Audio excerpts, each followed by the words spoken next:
नमः शिवाय गुरवे सच्चिदानन्दमूर्तये निष्प्रपञ्चाय शान्ताय निरालम्बाय तेजसे। हरिओम प्रभु जी, आज के इस प्रश्न परिषद में आप सबका स्वागत है। आज का प्रश्न बेंगलोर से ज्योति गुप्ता जी का है। उन्होंने पूछा है, मनुष्य सर्ग, महासर्ग, प्रलय, महाप्रलय आदि किसी भी अवस्था में क्षण मात्र भी कर्म किए बिना नहीं रह सकता, इसे कैसे समझे? यह प्रश्न आप ही ने एक बार ऐसा इससे मिलता जुलता पूछ लिया है और इसकी बात भी हो गई है कि मनुष्य क्षण मात्र भी कर्म किए बिना नहीं रह सकता। मूल प्रश्न तो यही है। सर्ग हो या महासर्ग हो, प्रलय हो, महाप्रलय हो, सोया हो, जागता हो, खाता हो, पीता हो, जो भी जहाँ भी जैसी भी स्थिति में हो, कर्म किए बिना नहीं रह सकता। ये महत्वपूर्ण बात है। आपने लिखा है सर्ग, महासर्ग। सर्ग माने सृष्टि की उत्पत्ति। जब ब्रह्मा जी ने इस सृष्टि की उत्पत्ति का सोचा, तब पहले उन्होंने मानस सृष्टि की स्थापना की। अपने ही देह और अपने ही अंतःकरण और अपने ही मन, इन सब का उपयोग करके पहले उन्होंने मानस सृष्टि की। जैसे सनकादि 4 ऋषि है, नारद जी है, पहले वाले 10 ऋषि मुनि है, और मनु, जो भी मनु मतलब प्रजापति, स्वयंभू मनु वगैरह, ये सब उसके मानस की सृष्टि है, तो उसको सर्ग कहेंगे। और जब मिथुन सृष्टि शुरू हुई, उसको विसर्ग कहते हैं। ये महासर्ग कोई कोई बोलता है, ठीक है, इसको महासर्ग भी कह लो। तो इसमें कोई मनुष्य कर्म किए बिना नहीं रह सकता। और आपने दूसरी बात कही, प्रलय, महाप्रलय आदि। प्रलय और महाप्रलय को समझ लो पहले। प्रलय जैसे कि समझो हम सो गए तो हमारी सृष्टि का प्रलय हो गया, और हम मर गए तो महाप्रलय हो गया, फिर जागने वाले नहीं है। प्रलय में से फिर जागते। प्रलय माने ब्रह्मा जी की रात्रि। ब्रह्मा जी सो जाते हैं तो प्रलय हो जाता है, और ब्रह्मा जी का अवधि काल समाप्त होता है, और दूसरे ब्रह्मा जी जब आने वाले होते हैं तब महाप्रलय होता है। तो महाप्रलय में तो वैसे तो प्रलय में भी कोई मनुष्य कर्म नहीं कर सकता, क्योंकि प्रलय हो गया, सोते हुए नींद आ गई, हमें सुषुप्ति आ गई, स्वप्नावस्था नहीं, सुषुप्ति आ गई, तो सुषुप्ति में हम क्या करेंगे? सांस चलती है बस। तो ये तो क्रिया है, ये कर्म नहीं है। ब्लड सर्कुलेशन चलता है, पाचन क्रियाएं चलती है, ये सब कर्म है, क्रिया है, ये कोई कर्म नहीं है। कर्म तब बनता है जब हम उसमें इन्वॉल्व होते हैं, हम करते हैं, मैं करता हूँ, ऐसी जब भावना होती तब उसको कर्म कहते हैं। और जब फल की अपेक्षा रहती है तब उसको सकाम कर्म कहते हैं। जब फल की अपेक्षा नहीं रहती और परमात्मा की प्रसन्नता के लिए जब हम करते हैं या सेवा के लिए करते हैं किसी भी जनता जनार्दन की, तब उसको निष्काम कर्म कहते हैं। तो प्रलय में तो सब सो गए हैं, ब्रह्मा जी सो गए, मतलब पूरी सृष्टि जहाँ थी वहाँ पर थम गई।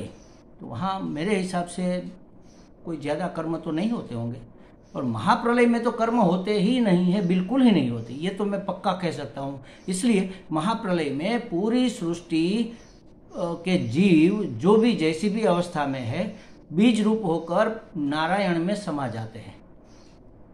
फिर जब नया युग, नई सृष्टि करनी होती है, तब नारायण की नाभि से एक नभ कमल निकलता है, और उस कमल में ब्रह्मा जी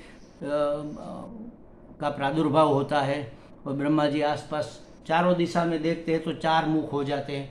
इसलिए कि कौन है, मैं क्या हूँ, मैं कौन हूँ, मैं किस लिए आया हूँ, मुझे क्या करना है।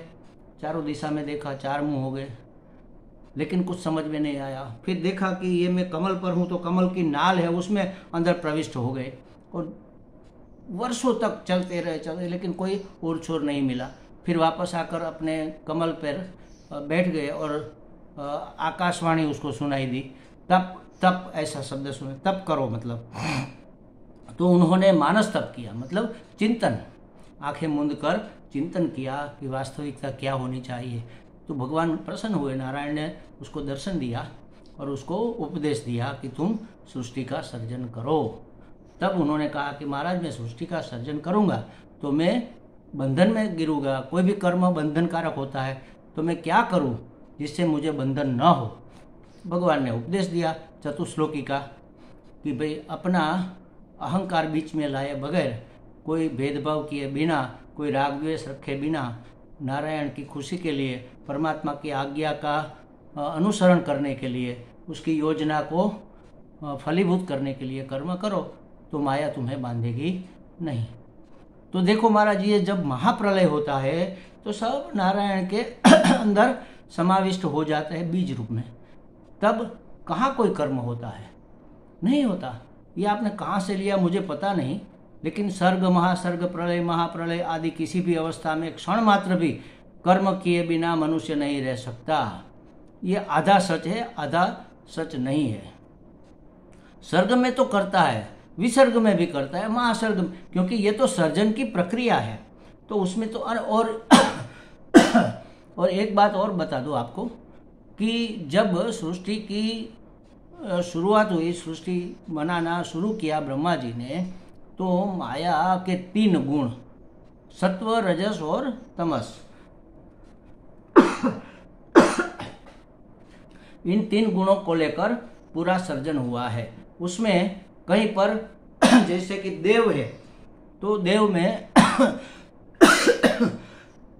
सॉरी, देवताओं में सत्व का प्राधान्य है, मनुष्यों में रजस का प्राधान्य है और निम्न योनियों में तमस का प्राधान्य है। जैसे मगरमच्छ है, बिल्ली है, हिंसक प्राणी कोई भी है तो कीड़े मकोड़े, सांप, बिच्छू, ये सब तमस प्रधान है। मनुष्य रजस प्रधान है और देवता या महापुरुष समझ लो, देव, द्विज, गुरु, ये सब सत्व प्रधान है। तो जो सत्व प्रधान है वो तो शांत बैठ सकते हैं, प्रसन्न रह सकते हैं, जैसे है वैसी स्थिति में प्रसन्नता उसको तो होती है। लेकिन मनुष्य रजस से बना है और रजस का मुख्य कार्य है कुछ न कुछ करते रहना, कर्म। तो मनुष्यों में देव, द्विज, गुरु, प्राज्ञ, इन लोगों को छोड़कर सब रजस प्रधान है। ये लोग भी रजस प्रधान तो है, लेकिन उन्होंने अपने रजस पर काबू पाया है, उस पर अधिकार पाया है, तो वो कुछ किए बगैर रह सकता है। कुछ न करना ये बहुत बड़ी बात है महाराज, कुछ भी न करना, विचार भी नहीं करना, ऐसे ऐसे ऐसे जैसे कि हमने कहा था, पिलर भी नहीं गिनना, पाँव नहीं हिलाते रहना, बैठे कुर्सी पर तो पाँव हिलाते रहते हैं। क्यों? क्योंकि रजस है। हमारी खुराक भी महत्तम रजस तत्व से भरी हुई है। तो जो अन्न है वैसा ही तो मन बनेगा, तो मन हमारा राजसिक है। मनुष्य कुछ किए बगैर रह ही नहीं सकता क्योंकि वह रजस से बना है और रजस तत्व उसमें प्रमुख है इसलिए वो कुछ किए बगैर नहीं रह सकता। अगर आपको शांति चाहिए, प्रशांति चाहिए, कुछ किए बगैर रह सकना चाहते हैं आप, तो आप अपने आहार व्यवहार में परिवर्तन करो, आहार को सात्विक बनाओ, राजसिक आहार छोड़ दो।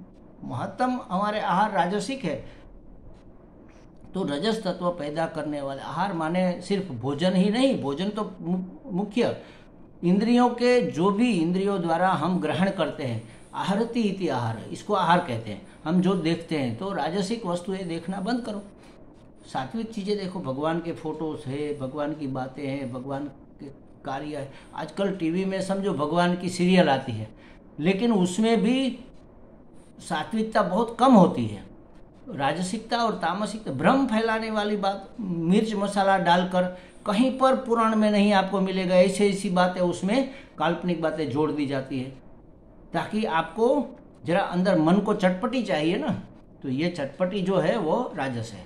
तो इसलिए मनुष्य कुछ किए बगैर क्षण मात्र भी नहीं रह सकता।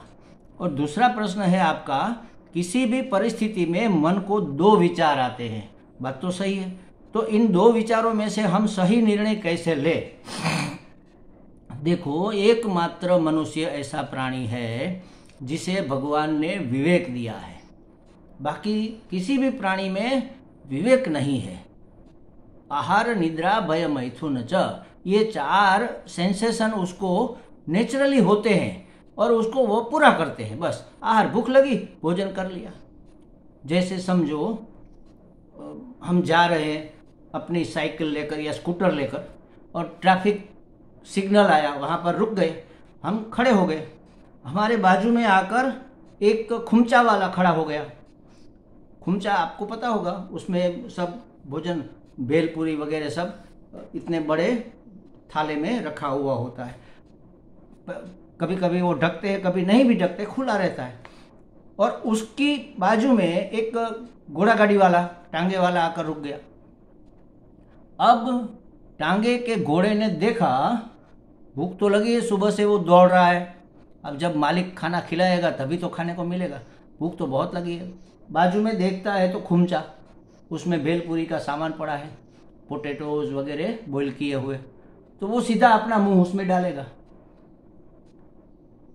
हमें भी भूख लगी है, बहुत भूख लगी, सुबह से काम पर गए थे, शाम हो गई, अब तो रहा नहीं जा रहा, इतनी भूख लगी। हम भी देख रहे हैं खुमचा वाला है, लेकिन हम क्या उसमें मुंह डालेंगे, हाथ डालेंगे? क्या नहीं डालेंगे, क्योंकि विवेक नाम की कोई चीज़ होती है, संस्कार नाम की कोई चीज़ होती है जो घोड़े में नहीं है।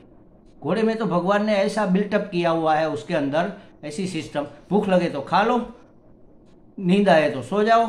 अब तो हमने उसको गुलाम बना रखा है घोड़े को, वरना वो हम बांध कर नहीं रखते, और जंगल में वो रहता तो भूख लगी तो खा लेता, नींद आती तो सो जाता, भय लगता तो भाग जाता, और कुदरती सेंसेशन होता तो प्रजोत्पत्ति कर देता।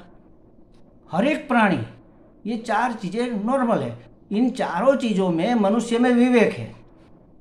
तो हमारे सामने 2 चीज़ आई, भूख लगी है, भोजन सामने पड़ा है, तो हमने विवेक किया। कोई भी 2 चीज़ आए तब वासनाग्रस्त होकर नहीं, विवेकपूर्ण होकर सोचो कि क्या हमारे हित में है और क्या सबके हित में है, वही हमें करना चाहिए। ये हमें शास्त्र सिखाता है, हमारे संस्कार सिखाते हैं।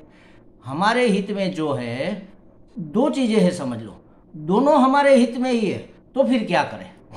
जैसे कि हम भोजन करने बैठे, हमारे सामने सब रखा हुआ है बाउल में, एक में दही रखा हुआ है, एक में दूध रखा हुआ है। दूध गर्म करके उसमें हल्दी डाल के, उसमें चीनी विनी इलायची डाल के पका के पूरा रखा हुआ है, और यहाँ पर एकदम जमा हुआ फर्स्ट क्लास ठंडा किया हुआ दही रखा हुआ है।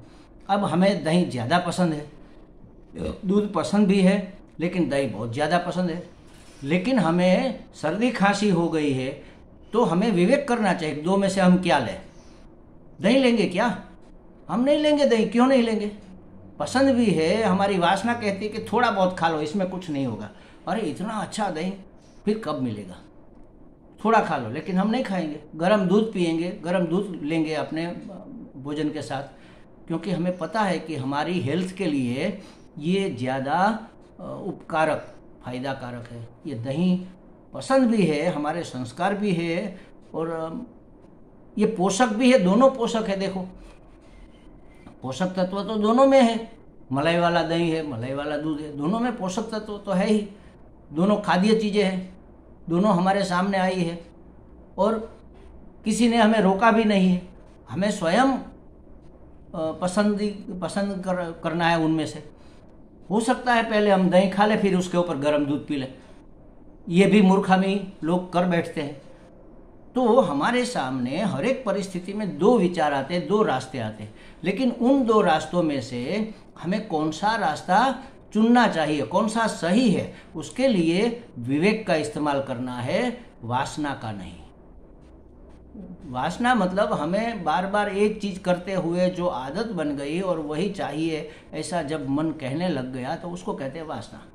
जैसे कि दही हमें पसंद है और बार बार हमने खाया है, तो हमारी वासना है दही के प्रति।